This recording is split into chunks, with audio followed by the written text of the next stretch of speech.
Covid 19 का असर लगातार बिहार क्या पूरे के पूरे हिंदुस्तान में लगातार बढ़ते जा रहा है। और बिहार की अगर हम बात करें तो महागठबंधन लगातार कटाक्ष करा, लगातार कोविड-19 के बारे में, असर के बारे में अलग अलग तरह की टिप्पणियां कर रहा है। बीजेपी इस तरीके से इसको किस तरीके से देखती है? देखिए, कोविड-19 पूरे दुनिया के लिए ये महामारी के रूप में आया है। बिल्कुल। और इस पर किसी का कोई बस नहीं है, कोई रोक नहीं सकता है। इससे जितना हम अपने आप को बचाव कर सकते हैं वही इसका कारगर तरीका हो सकता है। और सबसे ज़्यादा अगर किसी ने बचाव के लिए प्रयास किए हैं तो हमारे देश के प्रधानमंत्री नरेंद्र मोदी ने किया है। जिस प्रकार से आपने देखा है कि अमेरिका, फ्रांस, जर्मनी, इटली में जिस प्रकार से कोविड के कारण मौतें हुई है, उस बनिस्बत में भारत के अंदर में कुछ भी नहीं हुआ है।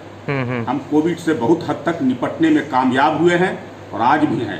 मामले कुछ बढ़ रहे हैं लेकिन उस पर हम काबू पाने का काम भी कर रहे हैं और हमारे जो संक्रमित हो रहे हैं उस संक्रमण से मुक्त भी हो रहे हैं।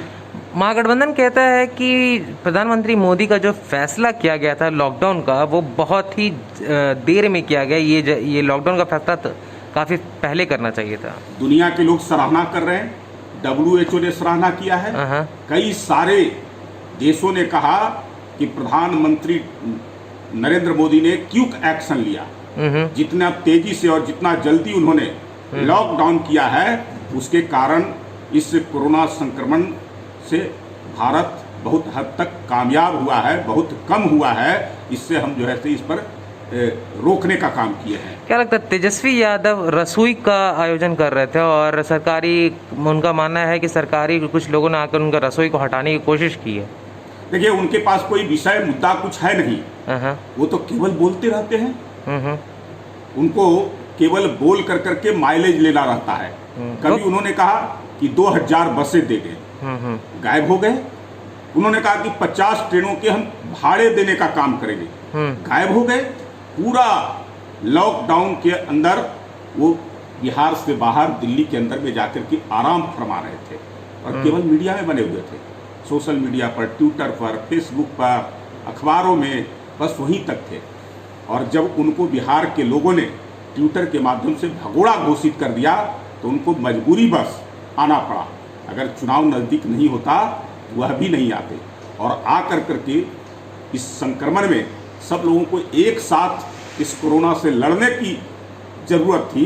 वो जा कर करके अपने बैनर लगा करके, अपने फोटो लगा करके, अपने पार्टी का झंडा लगा कर करके और माइलेज लेने के लिए वहाँ कुछ अगर जो है से लोगों को अगर खाने परोस रहे हैं तो इससे काम नहीं चलने वाला है। कल ट्विटर के 35 लाख बिहार के लोग, प्रवासी लोग जो उनके समय में, उनके माता पिता के शासन काल में जो चले गए थे, मजबूर होकर के गए थे, उनके लिए कोई साधन यहाँ खाने को नहीं था, उनके रोजगार के कोई अवसर नहीं थे। नरसंहार, हत्या, अपहरण, डकैती, लूट की घटनाएं होती थी, उनके जीवन का सुरक्षा की कोई गारंटी नहीं थी। बिल्कुल। और वो गए थे, वही लोग वापस आ रहे हैं।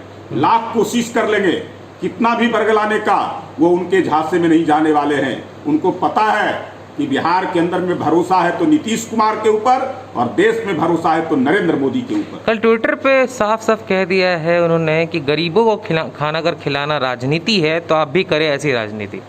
आप क्यों नहीं करते? काम कर रहे हैं, वो गरीबों को नहीं खिला रहे हैं, गरीबों को गरीब बनाने का काम किए, बिहार का पैसा लूटने का काम किए और अवैध तरीके से संपत्ति बनाने का काम किए। अच्छा। अगर बहुत शौक है गरीबों की सेवा करने का तो जितनी संपत्ति उन्होंने अर्जित किया है अवैध तरीके से, और उन सारे संपत्तियों को जो है आज गरीबों के लिए दान देने का काम करें, तब जाने की गरीबों के प्रति उनकी हमदर्दी है। तो बात साफ है कि तेजस्वी यादव के पास गैर संपत्ति बहुत ज्यादा है आरजेडी के पास। हाँ, कौन सी कमाई थी, कौन सा रोजगार करते थे, कौन सा बिजनेस करते थे, कहां से उनको आया वो बताएं।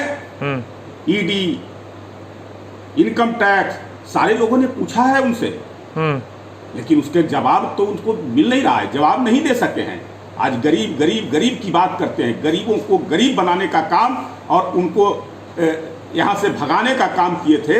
आज गरीबों की बहुत चिंता कर रहे हैं। अगर वोट की राजनीति करना छोड़ दीजिए इस कोरोना महामारी में, कम से कम लोगों की सेवा की बात कीजिए और सरकार के कामों की सराहना कीजिए, सरकार के काम के साथ कदम मिलाइए, तभी गरीब आपके प्रति जो है विश्वास जताएंगे।